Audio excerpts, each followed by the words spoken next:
Assalamu alaikum wa rahmatullahi wa barakatuhu. Aziz Qaraqalpaqistan halkı. Qaydusuz, qorqmaz Qaraqalpaq halkı. Elhamdülillahi Rabbil alemin. Anha ulkan bayramlardan bir bayram bolany Qaraqalpaq halkının dil bayramı, dilini kabul eden güllerinden birisi elhamdülillah. Dil bayramçılığı yetip geldi elhamdülillah. Allah'a hamd olsun.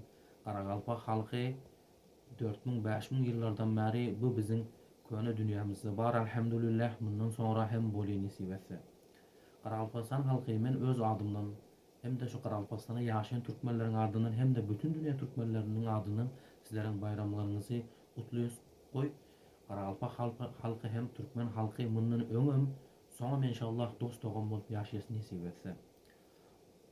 Qaraqalpaq halkı elhamdülillah Kur'an-ı Kerim'de Allah Azze ve Celle bizlere aydı ki bizim mukaddes kitabımız Kur'an'da aydı ki ya eyyuhan nas ey adamlar inna halaknakum min zekarin ve unsa ve cealnakum şu'uban ve qabaila lita'arafu inna akramakum indallahi etqakum İnnallâhe alimun habir. Sadakallahu azim. Allah Kur'an-ı Kerim'de diyor ki ey insanlar biz sizleri bir ayağlı bir erkekten yarattık. Hem de biz sizleri millet millet kabile kabile koyduk. Sizin en abraylığınız, sizin hürmetliliğiniz Allah'ın huzurundan Allah'tan korkunuzdur. Elbette Allah hem zadı bilendir hem de haberdardır diye.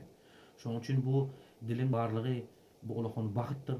Qaraqalpaq halkını hem Türkmen halkını hem Allah Azze ve Celle yarattı. Bizim dillerimizi hem Allah Azze ve Celle inşallah yarattı. Qaraqalpaq halkının hem dillerini Allah yarattı. Şunun için Allah'a hamd aydalın hem de birleşelim. Hem de inşallah gelecek yıllarda özümüzün vatanımızı Qaraqalpaqstanla, Beyik Qaraqalpaqstanla toylaryň, bayramlaryň inşallah. Ana 14. dekabrda inşallah Qaraqalpaqstanın garaşsızlık günü inşallah yetip gelýär. Bunu hem bayramlamagy Allah Azze ve Celle nesip etsin hem de Qaraqalpaq halkyna ýene bir ýerde aýdyn ki Qaraqalpaq halky sizin gözel ajaýyp diliniz var. Buna inşallah özüňiz hereket edin hem de eýe bolun hem de ata-babamyzyň bizim taşlap giden Qarakenglerin taşlap giden Qaraqalpaqstan topragy var. Buna hem inşallah özümüz eýeçilik edelim. Inni boldy inni. Her kim öz üyü, öz ocağı bolany ýaxşy. İnşallah Teala Rahman yine bir gezek bayramlarınız mübarek olsun. Koy Rabbim inşallah devamlı etsin. Gelecek yıllarda yurdumuzda, vatanımızda bolalım. Esselamu Aleyküm ve Rahmetullahi ve Berekatuhu Teala.